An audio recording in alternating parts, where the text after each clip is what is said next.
Hello everyone, welcome to my channel. कैसे हैं आप सब? उम्मीद करती हूँ आप सब बहुत अच्छे होंगे। तो घर और किचन का काम कुछ टिप्स के साथ किया जाए तो काम भी परफेक्ट तरीके से हो जाती है और समय की भी बचत होती है। तो ऐसे ही आज कई सारे यूज़फुल टिप्स लेकर आ चुकी हूँ। सारे ही टिप्स बहुत ही बढ़िया है, तो प्लीज़ वीडियो को पूरा देखिएगा। अच्छी लगे तो लाइक एंड शेयर कर दीजिएगा। आज का पहला टिप्स है, जब हम वॉश बेसिन में हाथ धोते हैं तो साथ साथ हमें तुरंत टॉवल भी चाहिए होती है। लेकिन कई बार होता है वॉश बेसिन के आसपास कुछ ऐसा सिस्टम नहीं दिया हुआ रहता है जहाँ हम टॉवल नहीं रख सकते हैं। फिर काफ़ी दिक्कत होती है। कमरे में जाओ, टॉवल लो, फिर हाथ साफ करो। तो उसके लिए बहुत ही आसान तरीका बता रही हूँ कि आप ले ले क्लॉथ क्लिप। वो तो होती ही है हम सभी के पास, नहीं है तो फिर 10 या 20 रुपये में 12 आ जाते हैं, तो वो आप ले सकते हैं। और वो लेके एक ही चाहिए, एक ले लीजिए या फिर 2 ले लीजिए और फिर डबल टेप आप उसमें लगा दीजिए छोटा सा कट करके। और फिर दीवार में कहीं पर भी आप उसको चिपका सकते हैं। हाइट आप अपने हिसाब से देख लीजिए और लगा के उसमें टॉवल को लगा सकते हैं। फिर बहुत ही आसान हो जाएगा। जब भी आप हाथ धोएंगे सामने ही टॉवल मिल जाएगी। तो कैसा लगा आपको ये आइडिया? कमेंट करके ज़रूर बताइएगा। अगला टिप्स है कि जब हम बर्तन धोते हैं या साग सब्जी साफ़ करते हैं तो कितनी भी कोशिश कर ले, थोड़ा बहुत जूठा किचन के सिंक में चली जाती है, यानी पाइपलाइन में चली जाती है। साग सब्जी के भी चले जाते हैं। तो उस वक्त तो लगता है कि थोड़ा सा ही गया है, इससे क्या हो जाएगा, पर धीरे धीरे ये डेली इतना जाता है खाने पीने की चीज़ें, तो वो पाइपलाइन में जाके इकट्ठी हो जाती है और जिस वजह से कचरा जमा हो जाता है, साफ़ करना पड़ता है, पानी भी नहीं जाती है और साथ साथ कॉकरोच है, कीड़े हैं, इसी से आने लगते हैं। तो उसके लिए बहुत ही बढ़िया तरीका बता रही हूँ कि आप ले ले छन्ना, जो आपके पास पुराना वाला हो, बहुत टाइम से पड़ा हो, वो लीजिएगा।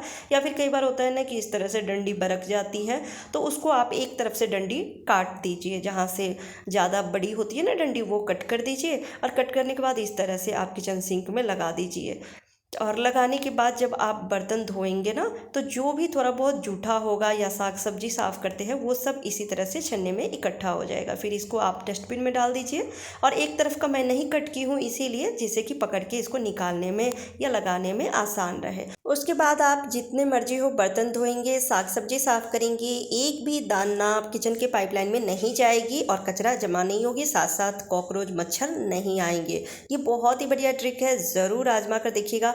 और पुराना छन्ना ही इसमें लगाना है, टूटे फूटे तो होते ही है, तो वो भी आप लगा सकते हैं। अगला टिप्स है कि जब सूजी हम इस तरह से घर में स्टोर करके रखते हैं तो प्रॉब्लम ये होती है कि बारिश के समय में इसमें जाले लगने लगते हैं, यानी इकट्ठा हो जाता है और उसमें कीड़े भी हो जाते हैं।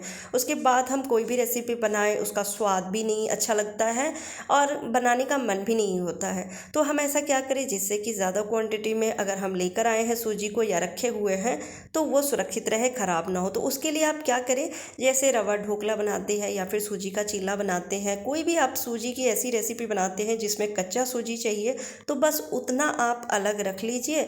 बाकी के जितने भी सूजी है उसको आप हल्का सा ड्राई रोस्ट कर लें। ड्राई रोस्ट करके जब हम रखते हैं तो सूजी ख़राब नहीं होती है और चाहे जितने मर्जी हो 6 महीने के लिए रख लें, वो बिल्कुल भी ख़राब नहीं होगी। इस तरह से रखते हैं ना तो उसमें थोड़ी बहुत डब्बे में हवा चली जाती है। जैसे हम यूज़ करने के लिए डब्बा का ढक्कन खोले हैं, थोड़ी देर के लिए खुला रह गया है, तो इस तरह से हो ही जाती है कि इसमें जले हो जाते हैं। तो इस तरह से ड्राई रोस्ट कर लीजिए। अच्छे से इसको नहीं रोस्ट करना है, बस हल्का सा कलर चेंज हो जाए उतना। और रोस्ट करने के बाद इसको अच्छे से ठंडा होने दीजिए। जब ठंडा हो जाए तो एक डब्बे में इसको अलग भर के रख लीजिए। तो इस तरह से जब आप सूजी को रोस्ट करके रखेंगे तो 6 महीने साल भर के लिए रख सकते हैं, बिल्कुल भी कीड़े नहीं लगेंगे। बहुत ही बढ़िया ट्रिक है, ज़रूर ट्राई कीजिएगा। अगला टिप्स है कि जब हम पूरी बनाने के लिए तेल को गैस पर रखते हैं गर्म होने के लिए, तो समझ में नहीं आती तेल अच्छे से गर्म हुआ या नहीं। तो कई बार चेक करने के लिए हम आटे का ही छोटी सी लोई बना के और उसमें रख देते हैं। जब आटा ऊपर आ जाती है तैर के, तो समझ में आती है कि तेल अच्छे से गर्म हो चुकी है। पर उसके लिए बहुत ही बढ़िया तरीका बता रही हूँ कि आप ले लें, या तो आइसक्रीम खाने वाली जो स्टिक आती है वो ले लीजिए, उसको अच्छे से धो के सुखा के रख लीजिए और उसी से आप चेक करिए। अगर वो नहीं है तो टूथपिक ले लीजिए और टूथपिक को इस तरह से गर्म तेल में डालिए। जब तेल में बुलबुले आने लगेंगे टूथपिक डालते समय, तो समझ जाइएगा कि तेल अच्छे से गर्म हो गई है।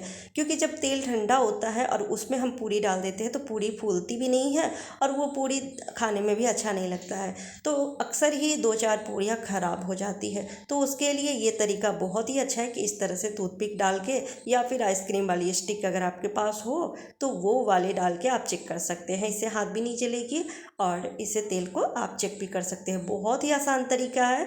अगला टिप्स है कि जब हम पूरी बना लेते हैं तो पूरी बनाने के लिए या फिर भजिया तलना है तो उसके लिए अधिक क्वांटिटी में तेल लेते हैं। उसके बाद जो तेल बच जाती है तो उसको हम जहाँ स्टोर करके तेल रखते हैं उसमें तो रख नहीं सकते हैं और रखना भी नहीं चाहिए, क्योंकि जो फ्राई किया हुआ तेल होता है उसे हमें ज़्यादा दिन के लिए नहीं रखना चाहिए।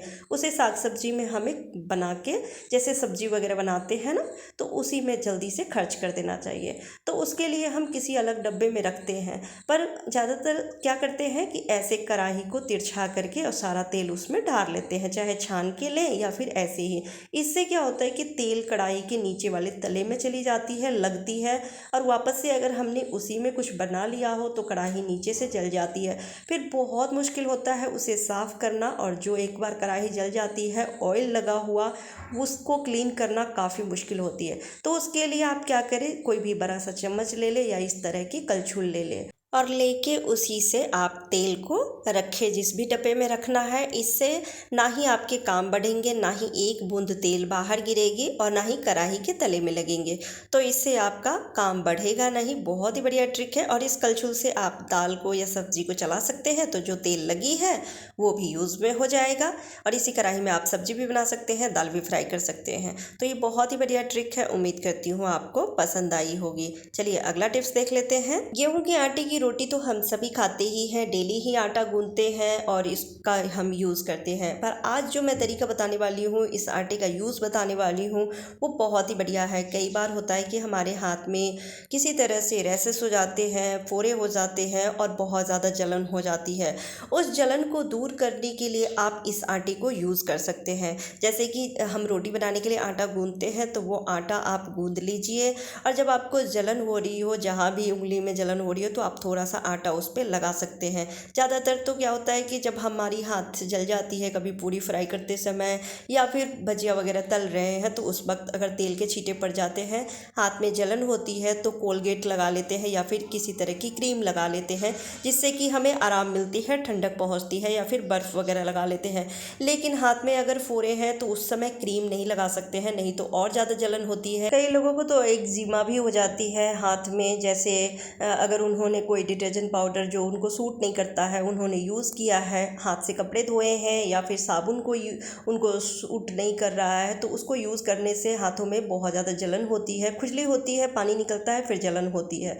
तो मेडिसिन लेते तो हैं, लेकिन वो धीरे धीरे आराम करता है, पर तुरंत जलन को कम करने के लिए ये आटा बहुत ही ज़्यादा हेल्प करती है। तो आटा को गूंद लीजिए, लेकिन जैसे रोटी के लिए आटा तैयार करते हैं ना, उससे थोड़ा सा सॉफ्ट आटा तैयार करिएगा। और आटा तैयार करके और फिर आप सारे हाथ में हथेली में लगा सकते हैं। तो इस तरह से जब आप आटा लगा लेंगे ना, तो आप देखेंगे तुरंत ही जलन कम हो जाती है, क्योंकि आटा ठंडक पहुंचाती है।